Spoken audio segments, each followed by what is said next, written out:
is going on, Degen Nation? Tyler Tamboline here, bringing you another Fantasy Golf Degenerates podcast. This week for the Worldwide Technology Championship, have a special guest fill in this week. Kenny's going to be out, so we got our guy Degenerate75 back. My guy James. You guys know we're doing football shows every week right now on Tuesday, so we'll talk more on that in a little bit. But James, bring you in, man. We got to talk all things this week, and then a little bit about what's going to happen with the Listener League, what's coming up. I'll talk about after, but I'll bring you in first, man. How you doing this week? What's going on? I mean, pretty good. Other than the fact that, I'm realizing that me and Pat Mayo's brains work too much alike, because every time I see this, I always think of Step Brothers Worldwide. And then I saw Pat already tweeting that out, and I'm so pissed off because I thought that was going to be my funny thing on the stream this week, and now Pat's already stole my great idea. But other than that, I am excited that golf's back. Yeah, I'm in football mode too, but it's not so bad Wednesday to just stop, focus on golf for a day, and then, enjoy a nice 4-day sweat. Well, 2-day sweat if, all our guys miss the cut. Yeah, that happens. We talked a little bit pre-show about that. You always give it the old conversation piece of a good kick in the nuts. So hopefully anyone that's here knows all about that probably, and they'll be back for it. But we are Degenerates. We do this for a reason. Speaking of Degenerates, talk a little bit about Degen75.com, your site, everything you've got going on. You mentioned Wednesday. I've got a show with Andy. We go just before you on Wednesday. It's a nice little 2-hour window you can put together, but talk about what you guys got going on the site right now, and then talk about what you got going on Wednesday and the time, Lord's time zone, so everybody knows. Yeah, so the stream is always 7 o'clock in the Lord's time zone, right after you and Andy's show. Probably the best 2 hours. I mean, really, if you did nothing for PGA all week, just watch those 2 hours of golf. You're going to get 99.9% of the stuff you need to know. And the other 0.1 is just probably you not being a dumbass whenever you make your lineups. From there, Degen75 is just my site. It is a PGA first site. I would be lying if I said any different. Yes, we do college football, we do NFL, and we are adding NASCAR. But PGA is my baby. I've been doing it for a long time. Grinding those streets to try to help people get a little bit better at the process. It's not a place where I'm giving you a ton of picks and stuff like that, but just trying to help you deal with the constant kick in the nuts that is PGA DFS, but damn, it's fun. Should we give the spoiler alert since only 10 people are going to listen to the show during this swing season? I mean, what? Oh, towards the what? I don't want to. When the actual PGA season comes back, there might be a little something, right? Oh yeah. So we're already doing our show on Tuesdays right now for the NFL preview, and it's looking like we're just gonna go ahead and just carry that on over to golf. So for the 12 of you listening, big news. If you like the course preview show on Monday, we're going to do it just like we do the NFL show, rotating back and forth, doing a course preview, gauging price reactions, and getting those first thoughts going on Monday. Because to me, PGA is even though it's only a 4-day event, it's a week-long event for me. Yeah, I've always treated it like that my whole life, really. It's a weekly event. Just like that's why I was even back in the day, I was working Monday to Friday, 9 to 5, or it was Monday to Saturday, whatever it ended up being, depending on the job. I was loving PGA DFS and NFL DFS because I can just focus on them in the evenings, put the time in, get stuff ready, get the lineups in, that sort of thing. So yeah, that's exciting. We're doing it. You guys can find us right now every Tuesday at 1 p.m. Eastern. I'm speaking now, so we're going to say Eastern time zone, even though I'm in the Atlantic time zone, which is crazy. But that's the show we do for football. We'll be back Mondays for a golf show during the regular season. So I'm excited for that. That's going to be amazing.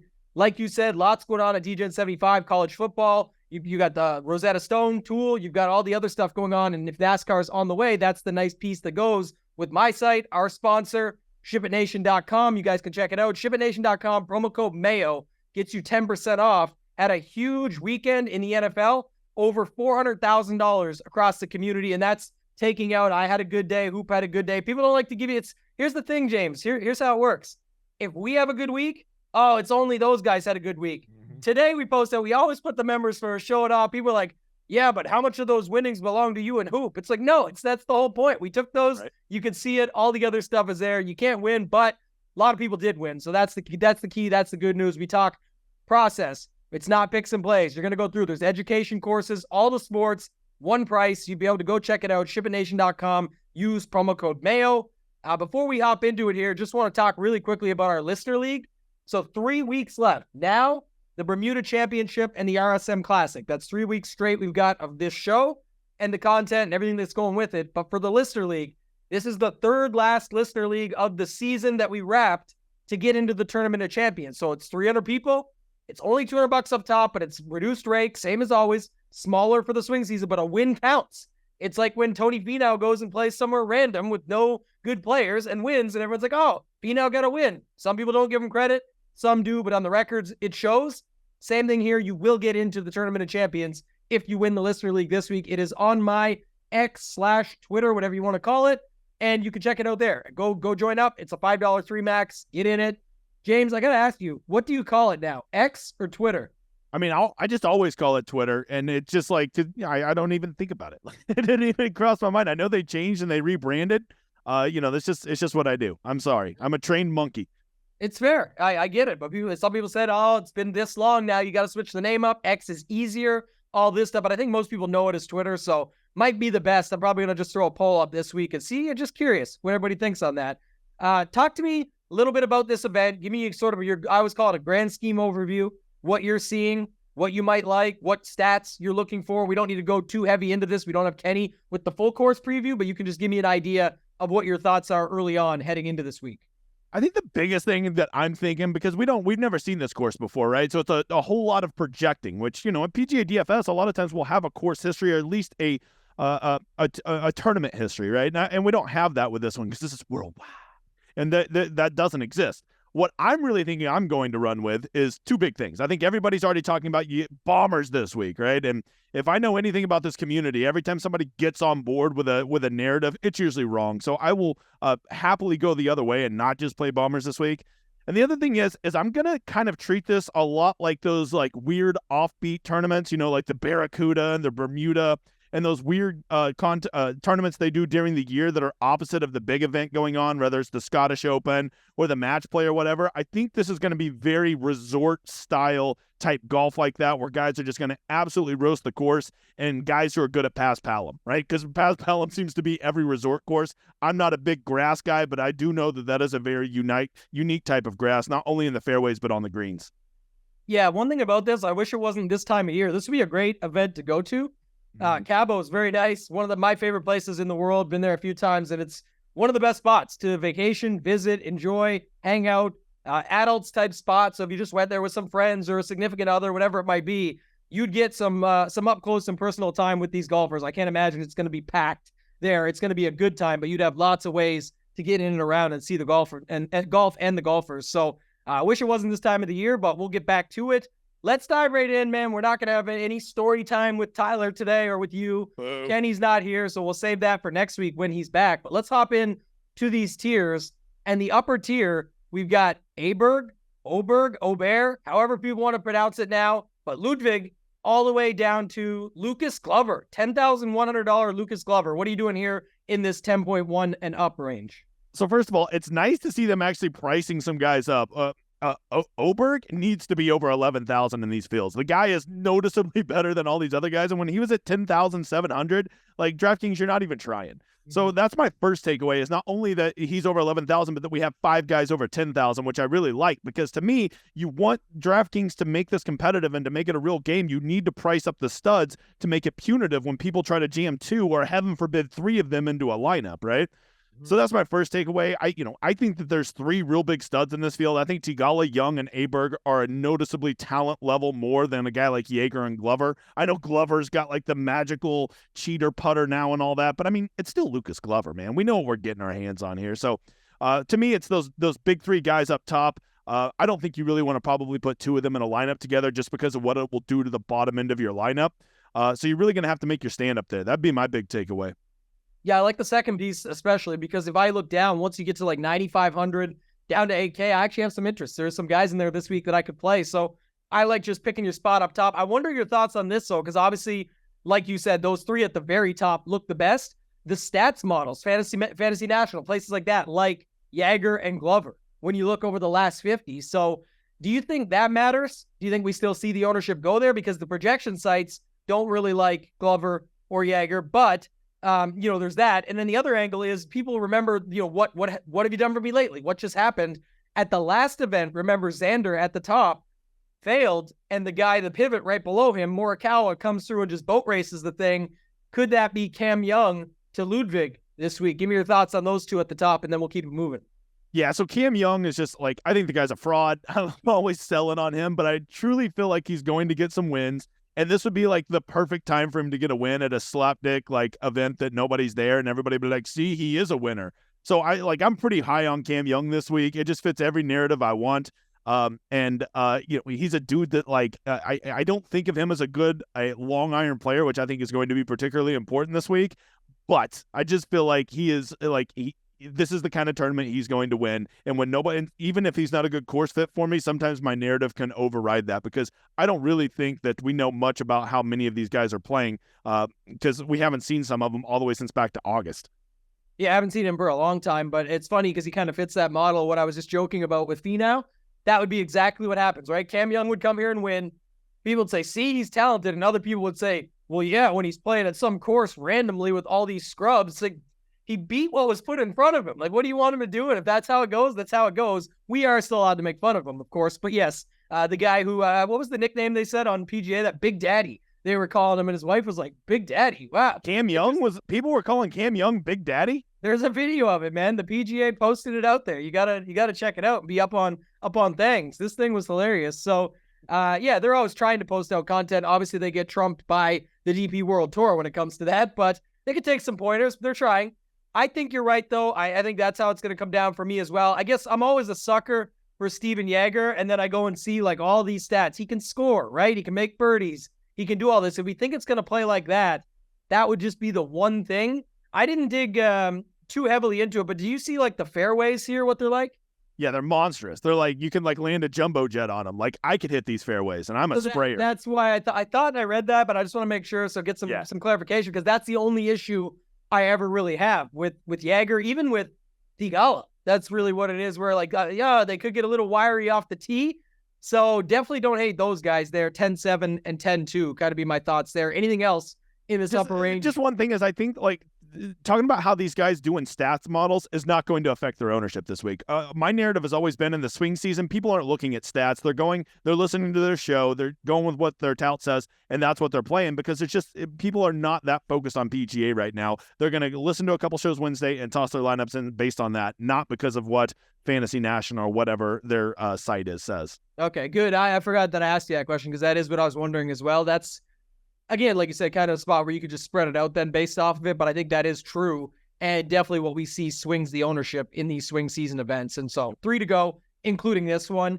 3 to go to Dumpy Beau. Beau Hossler, 9,900, down to Luke List. We got a, somewhat interesting 9K range with some of these names in here, but I think I know where the ownership is going to go. Where do you think the ownership is going to go? And then who are some of the guys in this range you like? Goodness, I will let me lead with who I like. I think I like Thomas Dietrich. Thomas Dietrich is, I personally think will probably be one of the lower owned in this range, and that's part of the reason I like him. And the other one is I just think he kind of plays good. If I'm going to run with that whole Paz Palom alternate course narrative, he's a guy that seems to always do pretty well at those alternate courses. So that would be a guy I'd be interested in. As far as where ownership's going to go, I have no idea. I guess probably Dumpy Beau's been playing well, so I guess he'll be popular. And then JJ Spong, because everybody loves that guy, and he's from California. And this looks like it's in the California of Mexico, so like maybe that's a narrative. I think that's right. Yeah, I think also Akshay will be popular at 9,200, but then I agree with you on the others. Spawn, Hossler, Akshay is where I think that the ownership goes in this range. I know Grillo won't be popular. I know that for sure. Who's that, Grillo? Grillo, yeah, no chance he'll be popular. Yeah, I could get behind it. I mean, I don't mind him. I like my Canadian guy, Adam Svensson, as well. Even Luke List, Chris Kirk. Like, what didn't Luke List just have a? Yeah, he just won. 3 weeks ago? Yeah. After that came ATL. Like even after that, so he's been on a little run of his own. So maybe he gets some of the love too, just based off of that. But I'll be spreading it out in here. I'll probably make more stands up top with those guys that I said, and then just mixing it in. But I like Grillo. I like that call. Dietrich, I think fits the mold. I just, Theegala, Dietrich, like could you start a lineup with Theegala and Dietrich? That seems like very risky and aggressive. Yeah, you definitely could if you enjoy losing money. No, I like for real, like in a tournament like this, I don't think that matters. I would say this just to add on about Luke List. Don't forget, like if I'm buying the whole long iron narrative that it's going to be 150 plus is going to be almost all of your approach shots, then who flushes a long iron better than Luke List? Like that's Luke List's game right there, right? And you have pretty easy to read slow greens, which I think takes away his biggest liability. So if you're looking for some Luke List selling points, there you go. And another one on Emiliano Grillo, I think most Americans don't even realize that he's from Argentina, so they probably just think he's Mexican because he speaks Spanish. So like they're going to be like, there's your narrative right there. Yeah, you can't, but you don't ever play Beau, do you? Dumpy Beau. I mean, Dumpy Beau's easy. You play him at Showdown. That's it. He can never put 4 rounds together, but he will always go nuclear hot for 1 or 2 rounds a tournament. Just play him at Showdown and thank me later. He is trending right now, though, a 7th and then a 2nd leading into this. Yeah, go look at his rounds within that. I promise you, he had 2 nuclear rounds and 2 just like spun his wheel rounds. Yeah, I don't hate it. That's the only other one. I agree with you pretty much on everything else. I was going to look up Chris Kirk as well. What's he been up to? Well, that's a good question. Has not been playing here for a while, so he'd be a tournament only play. But he has some of the stats that line up. But again, I don't know if that's going to be a big enough determining factor. But he is the reason I like him. Cabo isn't a party place down there? Yeah, I think the bigger thing for me though is where he's at on the board. Like he's squeezed between Akshay and List, and so I think that'd be a spot where you could just fit him in and play him and take a shot. Gotcha. Anybody else in this range that you want to touch on before we move to the 8s? I don't think so. All right. Justin Suh down to Taylor Pendrith. What do you got here in this range? Definitely not Justin Sucks. He's just that guy can only putt. I'm for real. He can hit it off the tee and he can putt, and go watch the rest of his game. It'll make you want to rip your eyeballs out. He is so infuriating to watch on Shot Tracker. That's just my personal bias coming out. Right here, I cannot believe my dude Chris Gotterup, a Sooner, which I'm a Sooner fan. I was so excited to play him. I thought, he's going to be 7,200. No, he's 8,200. I cannot believe he is this expensive. He seems a little overpriced, but maybe that's going to end up being a blessing in disguise because he's overpriced. Perhaps he won't get as owned as he probably should be. I like Chris Gotterup. I'm a Chris Gotterup truther, so I'm probably going to play him no matter what.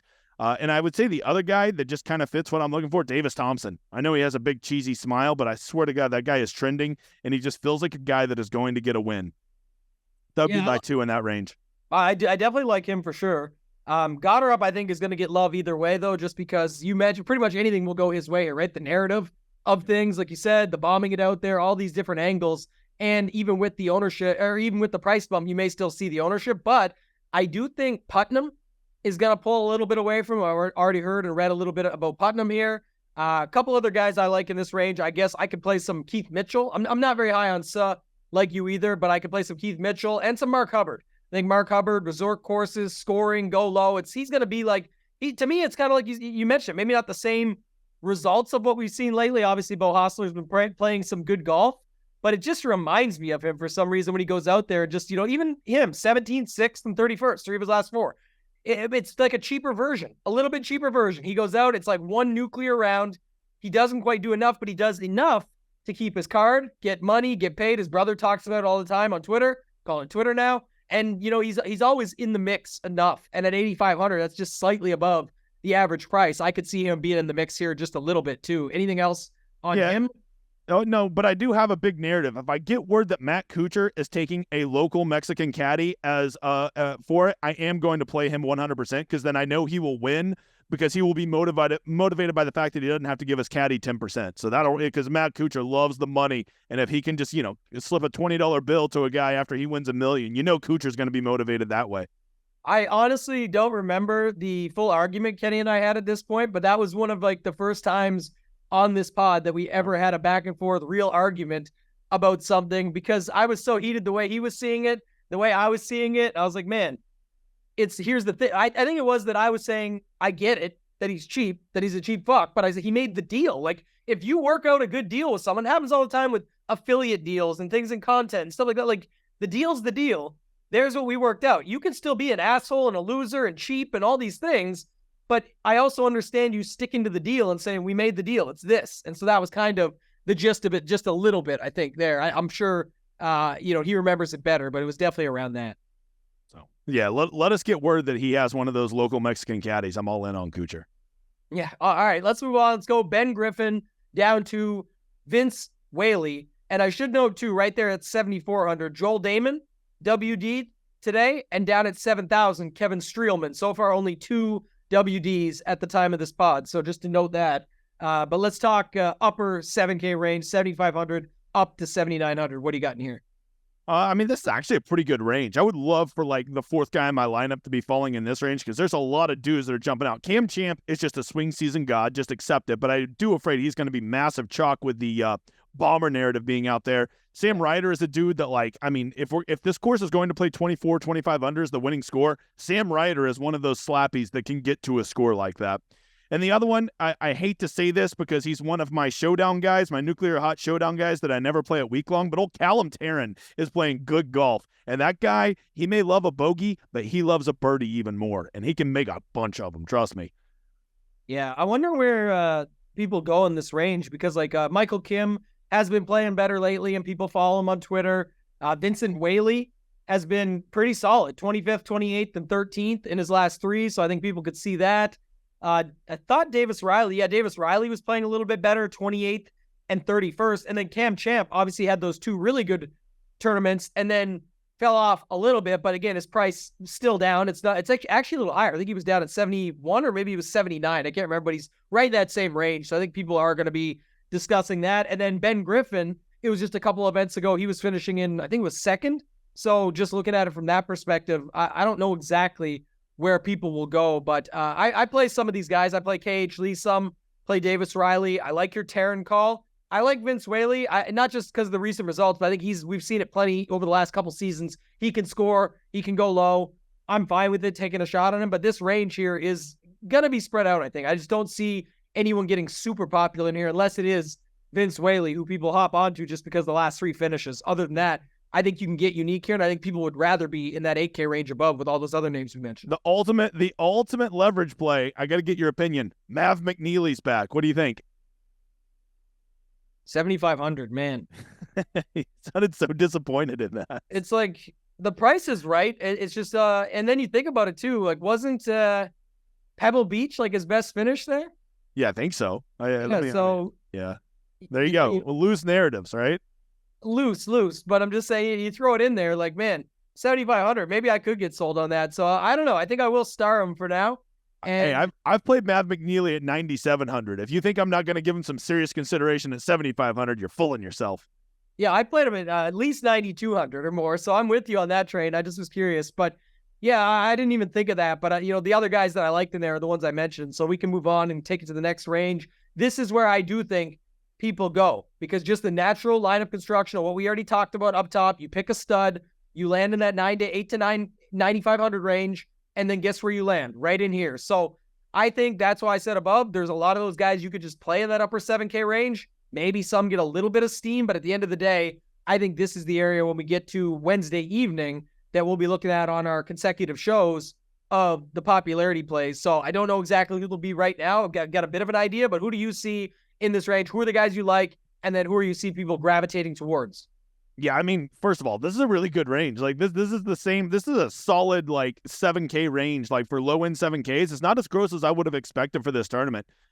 This is a range I'm just gonna just sprinkle so many guys in. Like I feel like Troy Merritt is a dude who went through some weird putter issues. Like he said he got the yips, but I think he's figuring that out. And I like him at tournaments like this. I always like Tyler Duncan at a course where you need a -25 to win. This is just, I'm going to be fully transparent. Lonto Griffin, I am a Lonto Griffin slut. I have an issue.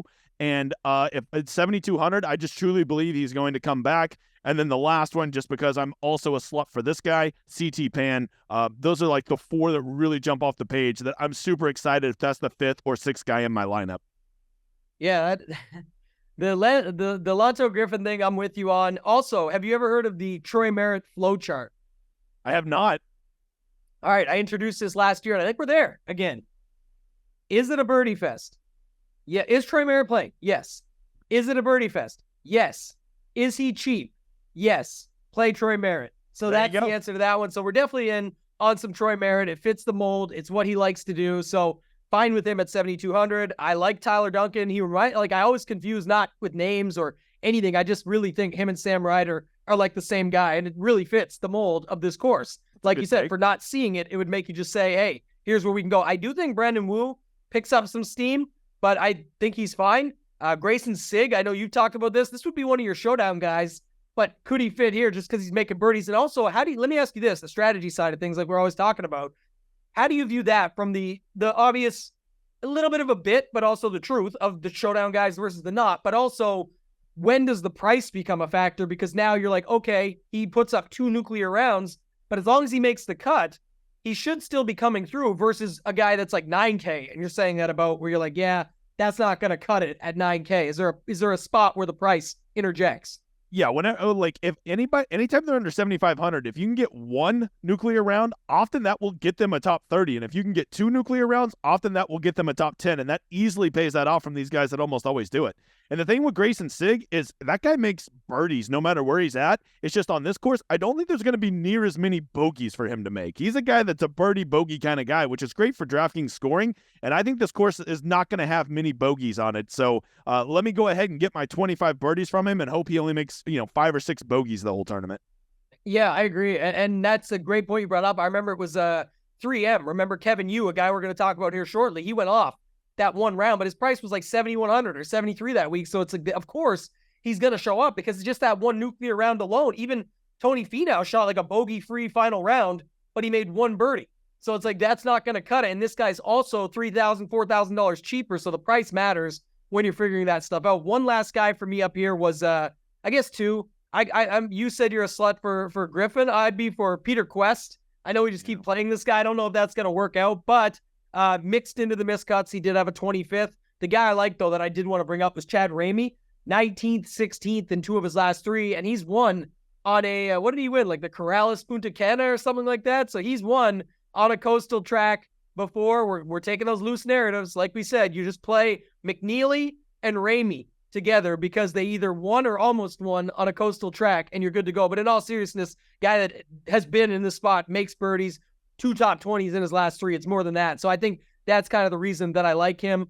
I've heard some talk on Nate Lashley, Mackenzie Hughes maybe, but I don't see a lot of these other spots here that I like. Is there anybody else here you want to talk about? I guess 2 more. I forgot these guys still count in the range. I just mentioned Kevin Yu and Will Gordon, another guy like Sig that can just make Commissioner Gordon. All right. Yes. Yeah, Mackenzie Hughes is a dude that I like more at tough tracks. He somehow can grind at those tough courses. I don't like him at Birdie Fest, weirdly enough. And the shit you were just talking about, you just went on a whole tangent about somebody. Kevin Yu and Will Gordon. No, it was before that shit. I don't remember what it was. I was gonna say something about Peter Quest looked sickly. But that wasn't my hot take. Chad Ramey. There is no player on the PGA who has a greater disparity of outcomes than Chad Ramey. That guy can win every tournament and finish DFL. I swear there's nobody with a wider range. Like, are you going to get good Chad or bad Chad? And at GPPs, those are the kind of guys I love. I want my guy to finish dead last and have no sweat on Friday that he's going to make the cut, or I want him just linger in 3rd place heading into Saturday. Man, two things. One, I guess I'll address that versus one. I don't think people talk about that enough either, where people are like, yeah, but that's like really scary because he can miss the cut. I'm like, yeah, that's like the best part. Yep. Is that if he makes the cut, he's perfect for your lineups, and that's the guy that you're going to want to have in there. So just don't fill your lineup with 6 of those guys. Yeah. Like, you can go down in every range and find who that guy is, and you're like, oh, now I start to understand. You don't want to put 6 of those guys in your lineup, but having 1 or 2 to round it out, especially in this price range we're talking about, that's perfect for your chances here, and that's what can give you some real upside. You'll see it. Look at the top of your leaderboards on a Saturday afternoon, even when you have a 6 of 6, and it sucks. And you're like, how's this guy like 80 points ahead of me? I'm 6 of 6. Well, that's why. He played some scrub like Chad Ramey, who's not really a scrub, won a tournament, all these factors, but he's played someone with a higher risk, and that can bring a bigger upside. So that's definitely something. And then lastly, I don't even know if I need the 6K range. We're going to go there in a second. I'm not saying we're not, but I just mean, like, even my guy David Lipsky is at 7K flat. So, like, there is a lot of guys here that can just make birdies in bunches down at the bottom that I honestly don't give a shit about a bomber narrative. Like, that's sweet if it happens, and I'm sure I'll have some bombers in there. Also, guess what? Anybody who's on the PGA Tour in 2023 heading into 2024, 90% of them have at least some distance in their range, if not a lot. So I'm just saying, I'm not too worried about that kind of stuff. Anything can happen. I'm just fine with it. The 7K range just looks absolutely loaded here. So anything else in the 7s, if not, take us into the 6K range. Maybe just pick 3 or 4 names that you like as you go down throughout. Oh, goodness. All right. Well, once again, I'm just going to go back to who I'm a slut for. I have a Robbie Shelton problem. There's about 5 guys I struggle with, and I've already named 2 of them. Robbie Shelton will be another one. I don't know why I like that guy so much. When you go look at his stats, you're like, what is there to like about this guy? And I don't know. He just makes birdies. I don't know any other way to say it. I watch him a lot on Shot Tracker, and I'm like, this guy has it. And he did me pretty nice at the Zozo, the last tournament we had. So appreciate that, Robbie. Okay, twice a year he makes me look like a genius. From there, you always know I love Peter Malnati and the bucket hat at a birdie fest. That guy, when Denny McCarthy's not at a tournament, just know Peter Malnati's the best fucking putter in that tournament. That is a fact that you can rest assured. If I'm thinking it's a long iron course, who loves to stick it close with long irons more than Chez Reavie? Usually because he has 250 yards in on every shot, no matter what the hole is. And I guess one more. If I'm pulling one without doing a lot of preparation in the 6K range, I will go with long-term talent, and I will say I think Carson Young is a real golfer, and I think that he is a dude that if you just go off talent in this range, he is more talented than almost all these golfers down there. Yeah, I like that call. Carson Young, another guy that can score too, so I'll definitely mix him in. And so look here, Carson Young is a Chad Ramey. I mean, maybe better, is all I'm saying, but like at the end of the day, he's a 19th or a miscut. Like that's fine. That's who we want. But do we want to start plugging him in with all of these other guys down here? Probably not. So it's like that's where you got to look at it. Malnati is a Chad Ramey. He's either in the top 10 or scoring in the top 10, even if he's like, he can be like 35th and scoring in the top 20. So it's like that's the type of guy that you want. I was trying to find, someone mentioned earlier I saw about Kelly Craft. What's he been up to? Oh, okay, here's why. 25th, 16th, and 23rd in his last three. Interesting, though, because that would be like, here's the prime example. He's squeezed between guys like Carl Juan and Malnati and guys like you just mentioned, where that's where you're taking the safety plan of like a Kelly Craft who's going to get, maybe could get you another 25th to 30th, or you take on some of these other guys that can get you the 11th, the 7th, the guys that are in the mix but miss that crucial birdie down the stretch that they need. So those are some of the other guys, you mentioned that I thought about. Celinda. And you got to remember, none of these guys are safe. I remember MJ DeFew, what was that, 3 or 4 weeks ago? Everybody played him because he was the safe option down there. I mean, none of these guys are particularly safe. There's a reason they're in the 6Ks. Yeah. So just remember that. I mean, like some of them are more safer than others. I will grant you that. But at the end of the day, none of these guys are particularly safe. I would bet none of them probably have a made cut equity over 60%.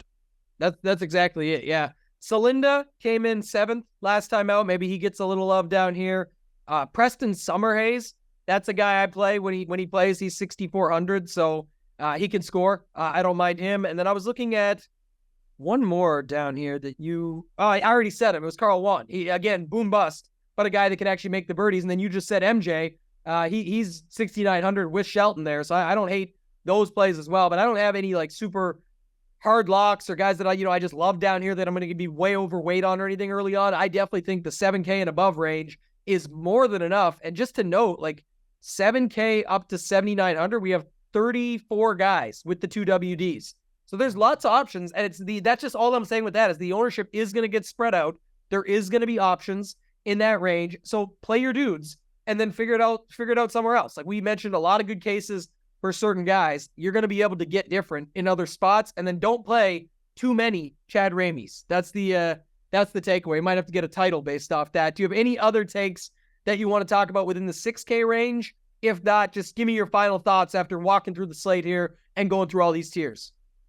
To me, this just seems like a really good tournament for me to like have some strong convictions about 3 or 4 guys that I really like, get them in the vast majority of my lineups, and then just sprinkle those other ones. Because I think there's going to be a lot, like this tournament in particular, we know nothing about this course. We don't know who's going to play well there. So maybe kind of be a bit of a sprinkler with your last couple spots, have some convictions on some guys, get overweight on them, and then just kind of sprinkle from there. And if you find that core of 3 or 4 guys hits, you're going to be in a good spot to do well this week because you'll have sprinkled so many other guys in there. At least that's the strategy I'm going to use, and one that I implement commonly whenever I am not familiar with a course and we have no course history and we don't know what we're really looking for.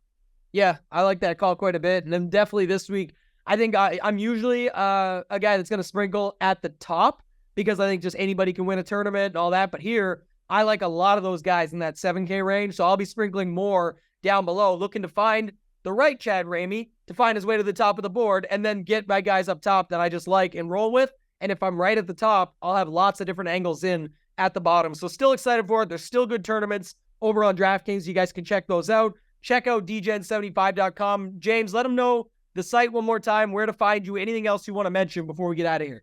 At Twitter, I'm at the Degenerate75, and my YouTube page is called Degenerate75. It's pretty simple. Come check it out. Come watch the stream this Wednesday night, 7 o'clock. It'll be on right after Andy and Tambo show. I just go over everything you need to know to get you ready. Very similar to them. I probably will just cuss more and be yelling at a guy in the back of the room frequently. But other than that, it's pretty much the same show. So come check it out, and then we'll go from there. Yeah, we appreciate everyone who stuck with us through this show, because obviously fast and furious to the point, but that's kind of going to be the angle. Obviously, with Kenny back next week, I'm sure, and we'll have a Listeners League to review. We'll add a little bit more. The bet segment will be back, all of that. But realistically, right now, what we want to do is just get you the most information as possible as we have at hand, get it to you fast and furious so you got what you need to get on with your day, move on, be able to make a plan. And then from there, check out these other shows that we've got. Go to shipitnation.com, use promo code Mayo to check that out. You can find me on Twitter at ToeTagAndTambo. Tidbits are for football this time of season. So on Friday morning, 8:30 a.m. Eastern, give or take, right before I record with Mayo, you guys will be able to check it out there. I've got all the NFL tidbits going up, but a lot of good things going on. That's going to do it for this week, guys. For Degenerate75, for myself, Toe Tag and Tambo, let's win some motherfucking money. Degen Nation.